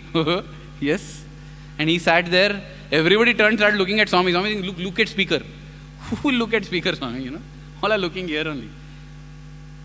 So, all that chance I'm missing because I'm sitting out. Just keep seeing, oozing with jealousy and envy and thinking, so lucky fellow, I can't go and I can't go and I can't go. One day during one morning darshan, I was seated there. Swami came from far. He saw me. I felt he saw me. He saw me and I was like, Swami, sorry, Swami, sorry, Swami, sorry, Swami. And Swami smiled. And Swami went. I felt so happy. Immediately after darshan, I went to warden. I wanted to meet. I went in. Told you wait outside, wait. Now no longer. So I was waiting there. After everybody finished, I went in. I told, sir, Swami smiled at me. Okay. So sir, I'll stop my medication, Told, are you sure he smiled at you and not somebody else? Sir, I think he smiled at me. 100%. Because when Swami looks, everybody feels. See, when Swami raises his hand, everybody will do like this. Everybody will feel Swami bless them. You don't know whom it was. Oh, correct. See, if you want, you go. But if Swami kicks you out, I don't know. No, sir, I trust you only. Don't show. So it continued again. Because I didn't want to get kicked out. I remember it was the 29th of May, 6 days of this torture of being end in the end, That day, during the discourse, I used to write down. All discourses I'll write down. I was writing down. Swami spoke on the concept of anger. Swami said, what is anger? Swami said, I can't tell because God doesn't know what is anger. I stopped writing. What you're telling, Swami, you don't know anger? 5 days back, you blasted me. And even as I said this, I had stopped writing, but Swami continued to say. Swami said, see, sometimes when rain comes, along with rain, hailstones will also fall. That hailstones, when they hit you, it will pain. You will get a bump on your head also. But that hailstone is also water only, water in another form. So also, God's anger is also God's love only in another form. That's what he said. I didn't clap that day. Everybody else clapped. Sorry, I don't want hailstones. Who wants hailstones? And I want water only. I felt very bad. See, that is actually the truth, Swami doesn't have anger. You just imagine when you get very angry, how it will be. You go and shout at a person. Hey, you get lost, don't show me your face. You shout at that fellow. Next person comes and says, sir, your car, hey, shut up, your wait car, what? You just wait. Whoever comes in your path after that is gone. That's why when you want to ask for a 20-day leave from your boss, you'll ask the PA, hey, boss in good mood, no? Good mood, no? Simply he'll fight with his wife and come and my leave will get cancelled. That is our anger because we genuinely feel angry. But see, that day also, as I said, Swami saying, Kukka Pandi, I'll kick you out. Dog, pig, I will throw you out, Swami says. Next second, he is beaming at everyone. How is that possible? Because anger is a mask on his face. Just like that smile is a mask on his face. He has no attachment, he has no irritation, he has no cruelty, he has no that fondness. It's only pure love for the elevation of the soul. Like an actor acts in the drama, he acts so that the movie is a hit. That's all. After that movie gets over, it's not as if he'll come and tell, hey, you kidnapped, I'll smash you. No, that's only on stage. That is divine love, Divine love doesn't mean always like this. There will be anger, but there is no anger within. It's only on the face. The anger is also a tool to achieve something, that's all. And that I had seen it actually. I had seen how angry he was. Next second he was not angry. He was smiling at everyone. None of us can do it. None of us can do it. When we are angry, next instant we can't. That's why we need to see the mirror. We need to open tap and sing in Shruti or jog for 2 kilometers. So after this, the next day morning, one of my duties was, I'll conclude this. One of my duties as AVC was get up early in the morning, really early, because everybody has to get up by 4 o'clock. Because the bathrooms are the same number that are available for 300 boys. But now 600 boys are using it. So you have to start getting up at 3 o'clock and finishing your bath. So in order to inspire everyone when they get up to take bath, I have to play music. So I have to get up even before I have bath and get ready. That day when I went, I took out a cassette. I would take devotional 1, devotional 2, devotional 3, devotional 4. They'll all be there in the AVC room. You pick some random devotional and you play it. That day when I played, one song began by Anup Jalota. Baah chudaye jaat ho. Now before I make an attempt to sing the song and make you all feel what he's singing, I'll tell the story behind, at least you'll appreciate the song. It's a beautiful song because, the song composed by Surdas. Surdas blind, he's walking, he falls into a well and he calls out, somebody come and help me. One little boy comes, puts a stick, helps Surdas come out. Surdas thanks him and tells, boy, what is your name? He says, my name is Gopal. He says, I also have one Gopal. He is also my dear one. What do? I tend cows. Oh, my Gopal also tends cows. And this conversation is going on. And Surdas puts his hand and feels the peacock feather. And when he feels the peacock feather, he realizes, oh my God, this Gopal and my Gopal. Gopal, he says. The minute he says that, Gopal leaves his hand and runs away. Surdas is heartbroken. Lord, when I didn't know you came to me, and now when I know you, you leave me and go. And that's what I felt. Swami, when I didn't know of your existence, you were here. Once I recognized and began to love you, you left and went. At that moment, Surdas sings out this. Baah chudaye jaat ho, nibal jaan ke mohe, hirday se jab jaau to, sabal mein jaanu toy. He says, Krishna, you think you are strong. You think I am weak because you are able to leave my hand. Huh? No. If you are strong, Baah chudaye jaatu ho, nibal jaan ke mohe. You think I am weak and that's why you are able to leave my hand. Hirday se jab jao to sabal mein jaanu to. If you want to show yourself as strong, no, leave this heart and show me. Let me see if you can.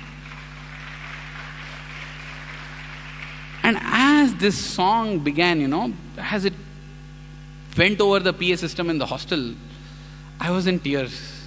I was crying. I said, Swami, you think you're strong by throwing me away, you leave my heart. That happens. That, as I said, we are all capable of that intensity of love that Surdas has, that Mirabai has. We just lack the consistency, that's all. We all attain heights of devotion at some point of time or the other. Our challenge is to just sustain it. Mirabai and Surdas are not great because they were more devoted than us. They are great because that devotion, when they reached, they sustained it throughout life. All of us have Shraddha, we just don't have Saburi. So at that moment, I really, I don't know, it's such a kind of devotional high. I was crying, I was saying, Swami, you leave my heart and show me, Swami. You can't. You kick me out of Brindavan, you kick me out anywhere, but you can't leave my heart. After that, yes, after half an hour, we put off the music. I was tired, I slept off actually. I slept off in the AVC room itself. There I had a dream. In the dream, I am seated in the auditorium. Beautiful, because I never dreamt I'll sit in the auditorium. But I was sitting in the auditorium and Swami is distributing fruits, muskmelon to everybody. And I am telling, Swami, I also want that muskmelon. I also want fruits. See, we understand, having been exposed to our Bhagavad Gita, we understand the subtle meaning of fruits, the deep meaning of fruit, karma phala. So I'm telling Swami, I want fruits from your hand. And Swami is pointing out to my hand, I'm having some rotten fruits in my hand.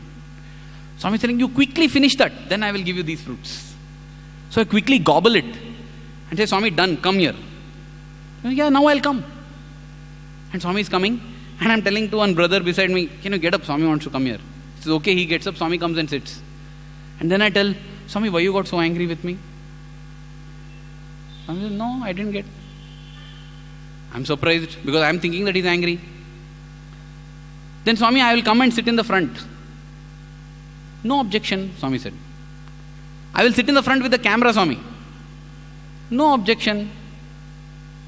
Okay, Swami, you may go, I told.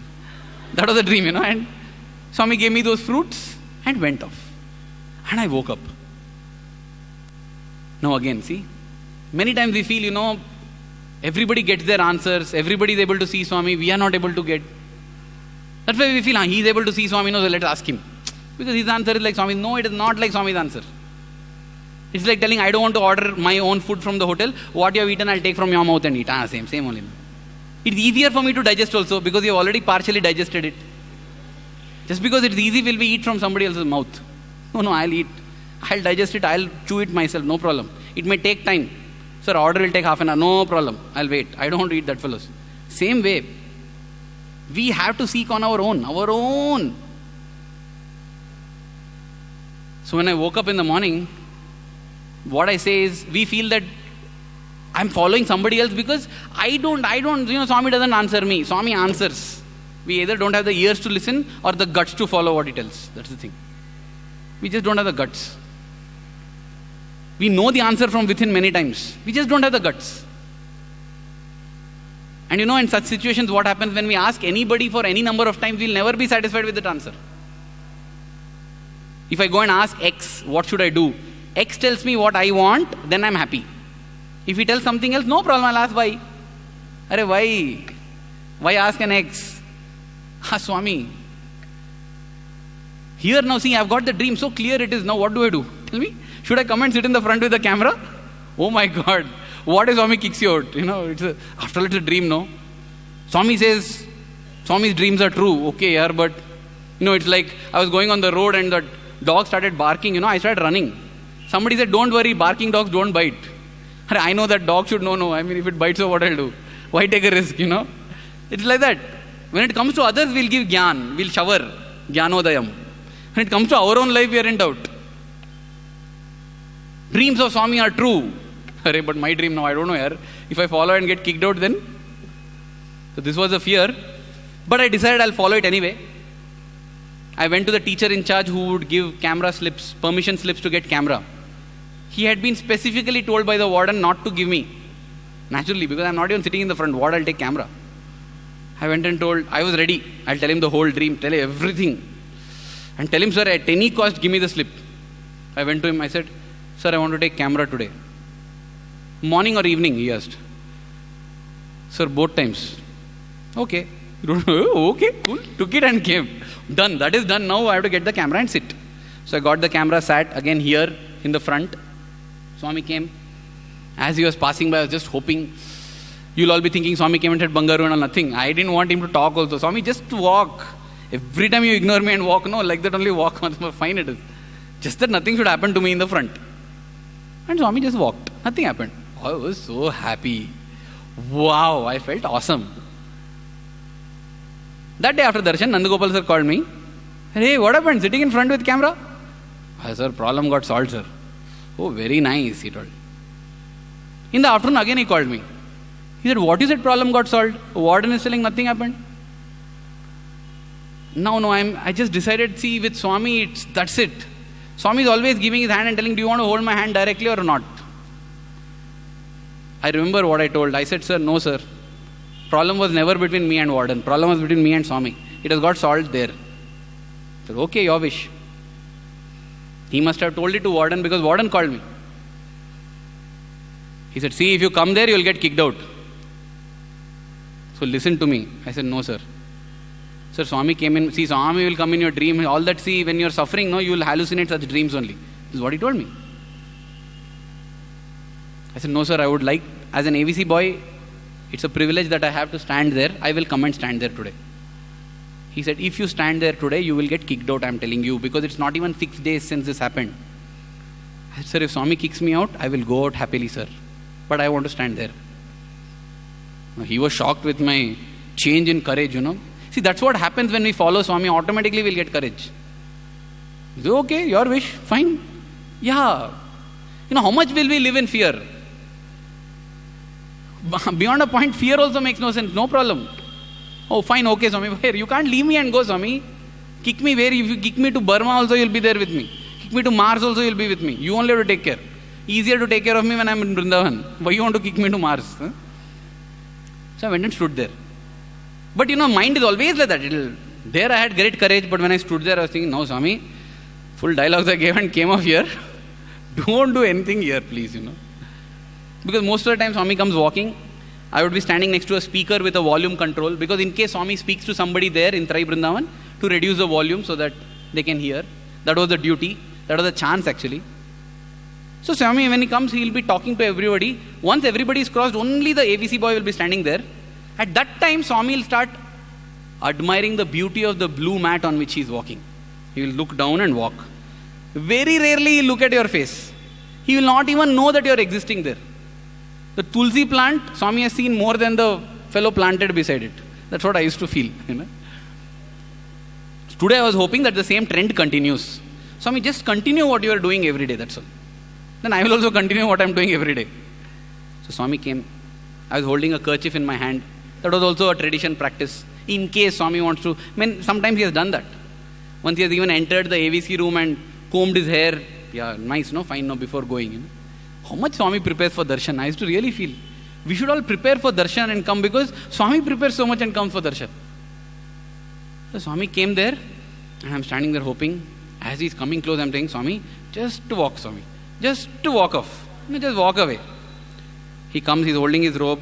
He comes bang opposite to me, stands, turns and looks at my face.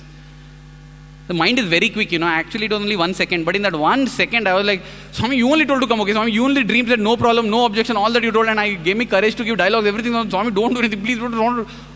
Firing out, mentally. Outside, I was like, inside, it was a tornado going on.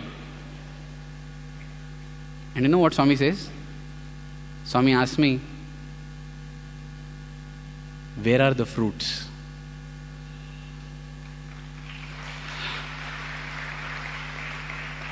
I was going to say, Swami, I ate them, because that's what I had done, right? I was going to say that. I said, Swami, and before I could say I ate, I saw bang opposite to me, there were 5 boys sitting with trays of mango. I said, Swami, there the fruits are. Swami saw, he called, those boys came. Swami checked the mangoes. And he told, after bhajan, when I come, distribute it to all devotees. These are the beautiful things of the Lord. He does everything in a subtle manner. This is the subtle of Swami.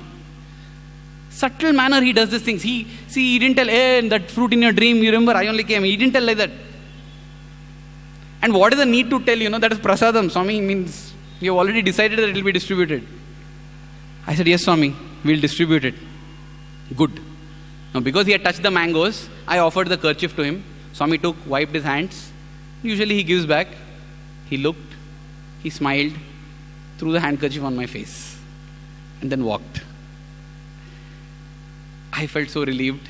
As the door closed, Nandagopal sir came, patted me, said, Aravind, problem solved.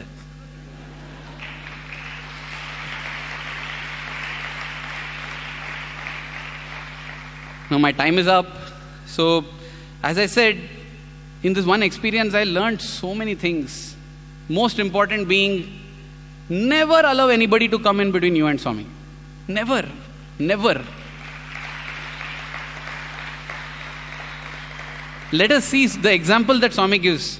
When his father came in between him and Swami, Prahalada sacrificed the father. Bharata sacrificed the mother. Vibhishna sacrificed the brother. What we are holding on to X, Y and Z. Let's hold on to Swami directly. Because he's there. He's waiting with his arms open, telling, come Bangaru, I'll give. What Swami said, it is Vedavakya. He said, come, see for yourself, experience, have faith. It holds good even to this day. Come, you will get an experience. But seek that experience. We seek something else. And then other thing that I learned is the power of Swami is such that doesn't matter what our past is, doesn't matter what our karmas are, doesn't matter how many rotten fruits we hold. He is ready to finish that and give us fresh divine fruits. To all of us. I'll conclude with this little example. There was this drunkard who went to Swami Vivekananda and he asked, Swamiji, I have been bad all my life. Can I get redemption in this life? Vivekananda asked him, have you seen Ramakrishna Paramahamsa? He said, one day, when I was walking through the gate, I think once I saw him. Vivekananda said, don't worry, you are redeemed. When I heard that, I felt, oh my God. Yeah, one thing is the power of Ramakrishna Paramahamsa, leave that aside. I was thinking, look at the faith of Vivekananda. Forget himself, he's telling somebody you just saw, no. You heard of Swami, no. You heard of him, no. Don't worry, you are redeemed. Can we have like that faith in our Swami?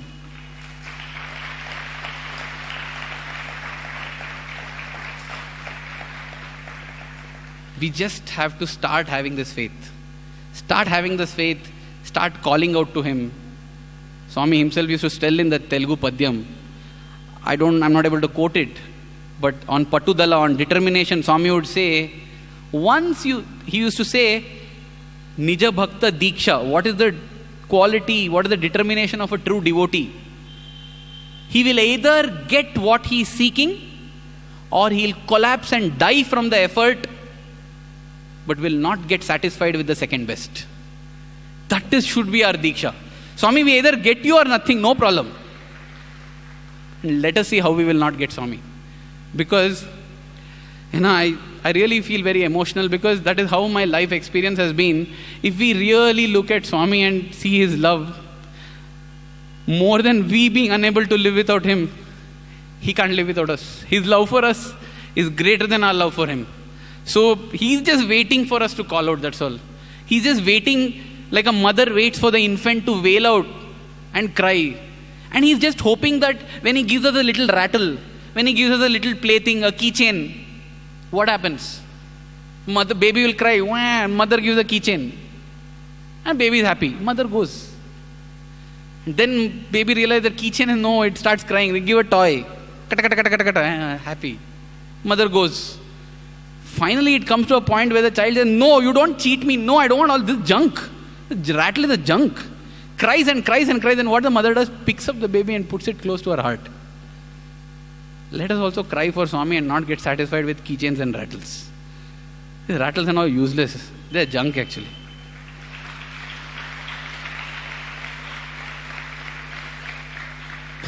Swami, we are grateful to you that we got the opportunity to know you.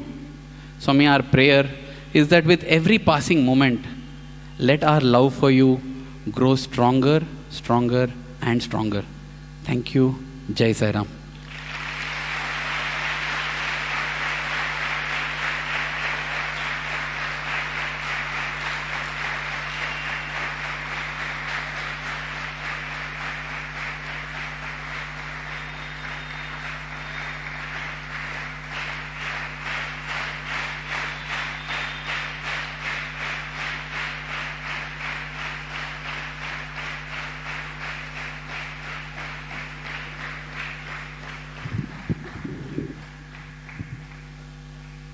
Thank you, Aravind, for the wonderful reminiscences of his prema and his mahima.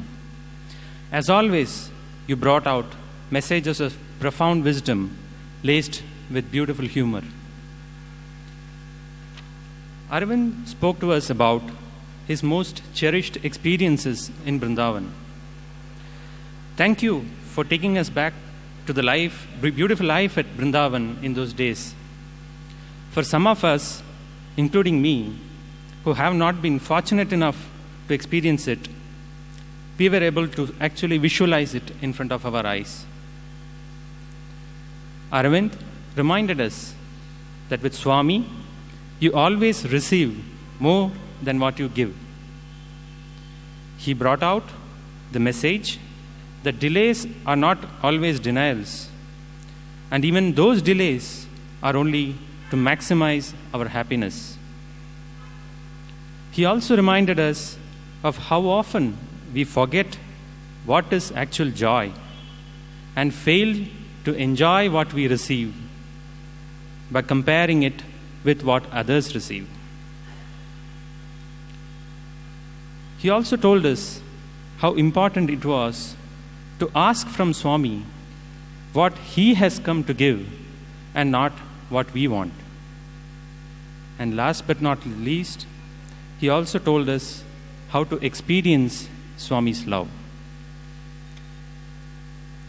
I now request Shri Nagesh Dakappa Sir, State President, Sri Sathya Sai Seva Organization, Karnataka, to honor our guest by offering a shawl.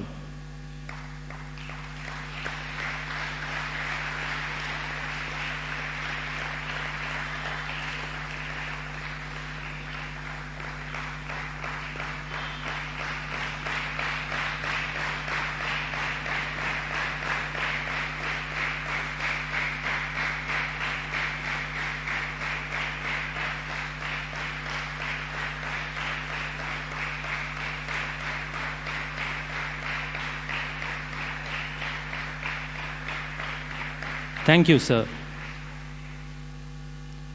I now request Sri Mahesh Kapri, District President, Bangalore East District, Sri Sathya Sai Seva Organization, to offer a bouquet to Sri Aravind.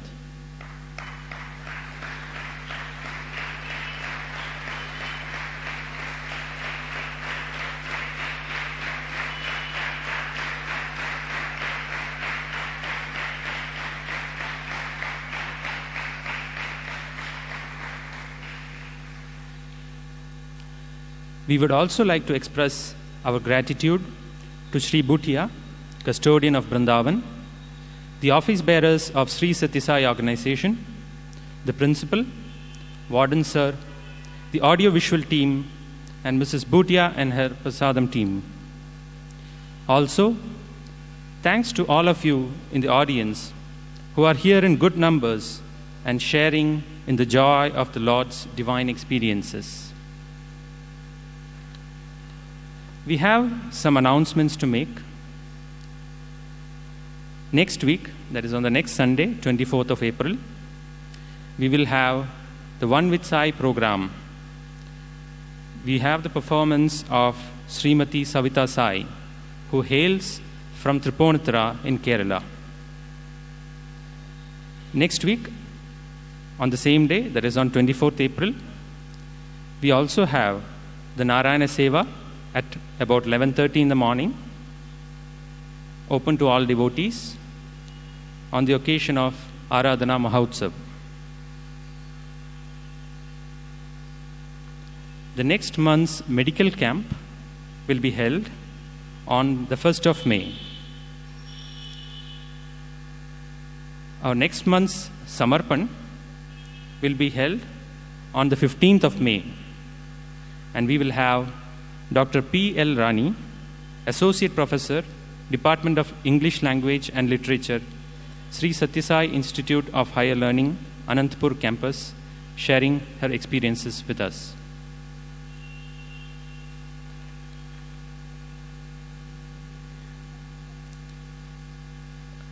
I request that after Arati, all devotees to go for the Brindavan Parikrama, Trai Brindavan Parikrama.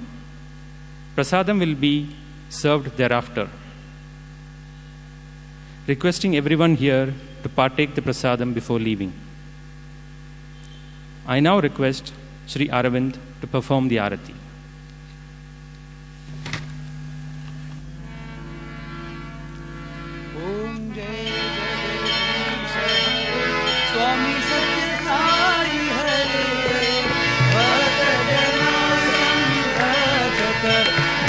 जना संरक्षक पति महेश्वर ओम जय जगदीश हरे।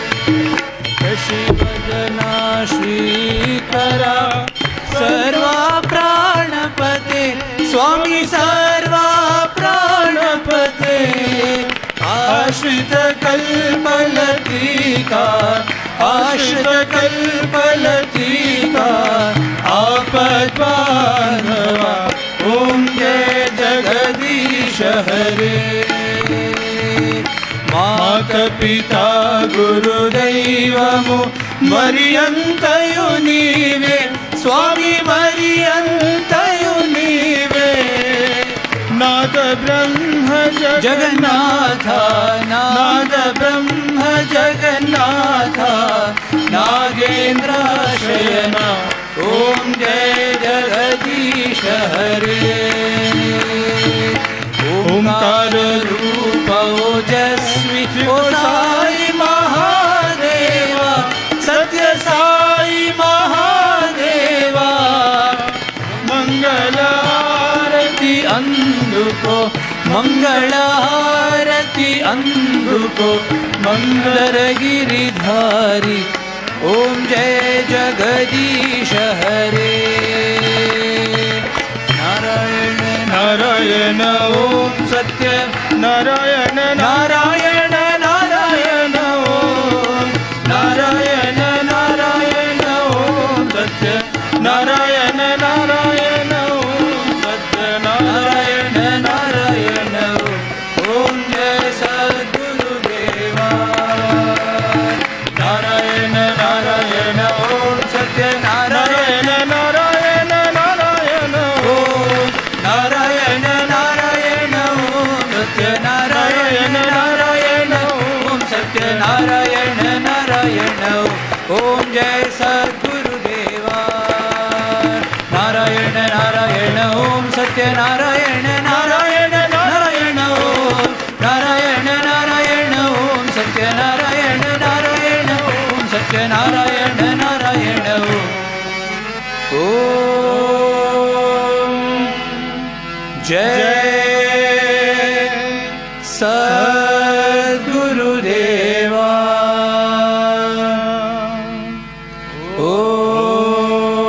ओम शांति शांति शांति समस्त लोका सुखिनो भवन्तु समस्त लोका सुखिनो भवन्तु समस्त लोका